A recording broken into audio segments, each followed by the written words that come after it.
one of the things that I noted that I felt was really powerful for their learning was that you modeled 2 examples before they did the practice. Is that something that you typically do?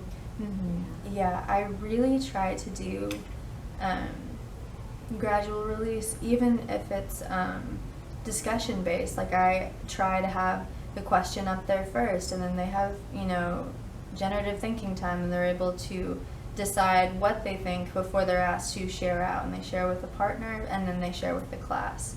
And then with this, just starting whole class, getting to have that discussion, being able to show an example, having students work them out, I feel like that's super beneficial so long as they're still engaged, because they're able to have some kind of evidence as to, okay, this is how it's supposed to be done.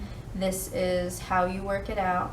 Also trying to show really just like the metacognitive process too, because I try to think out loud as much as possible with them, so that it's not just, oh, and this is how you do it. But the thought process that they would go through for each step. And so that whenever they do it on their own, hopefully those things are ringing true in their head. That made me think about, you had your helpers pass out the paper before you did the modeling. Talk about that decision. For that, I think it also aids in classroom management. I know that oftentimes if it's just me passing out, then it can get really easy for them to derail, or they have this dead time where, but having 2 students, they like to volunteer, they like to take part, and it also goes far more quickly. So if there's any, starting to stray or starting to lose attention, they like to go so quickly that normally everyone has their stuff in, a fast manner, and we can just keep going. And I can continue to talk or model or whatever while those students are, giving them their worksheets. And then the timing of that, so they had the worksheet in front of them when you were doing the modeling. What impact do you think that had? I wanted to make sure that at least for those 2 examples, that not only were they getting to see it modeled, but they were having to do it themselves while I was showing them. Because if I'm just modeling and there's no connection and they don't have to, write with Expo on their desks or pencil on a paper, then it's very easy to check out. Because I'm modeling something that doesn't feel like it applies to them until the worksheet is in front of them. And so once it's there, they're like, oh, that's this one. Well, she's doing it with us, so I can write it down, and then I know how. So one other thing that I think I saw happening at that time is that after you modeled the first one, some kids were like, oh, I'm good to go with this, and they just continued on. But those who needed to see another one stayed with you, and you were able to do that modeling. So I think the fact that they already had the paper kind of offered a little bit of differentiation in that not every kid needed to had to sit there the whole modeling of the 2, and it was definitely beneficial for some of them though.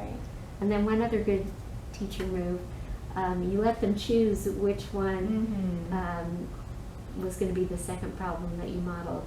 Was that a spur of the moment thing, or did you plan that? Actually was a spur of the moment. I was just going to do the first 2, and then they were so similar. I was like, well, and what if they, in getting to look over the paper go, oh, I'm not sure about this one, or I would like to see how, a problem like this is handled. And so I found it really interesting when I said that so many were immediately like, oh, 5B, like this one. This is the one that we need help with. And they could see they were kind of working it out in their heads and like, I need help with this one. Even my students who normally would have worked ahead were like, this is what I need help with.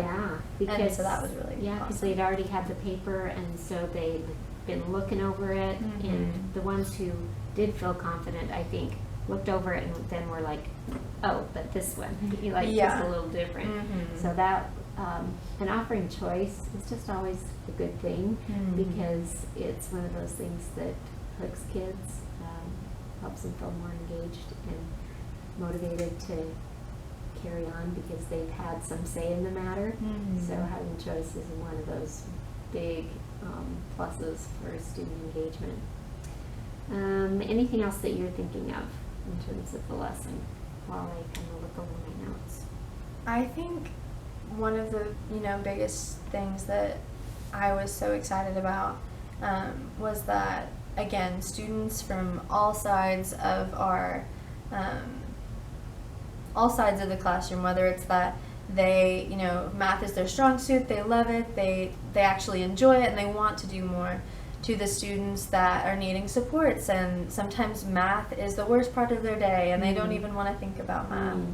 And seeing students from all camps pertaining to their attitude towards math or their engagement with math take part and actively seem to enjoy the lesson, and also just, this would be anecdotal, but as far as the thumbs up showing they got it right, or other things showing that they were understanding what was going on.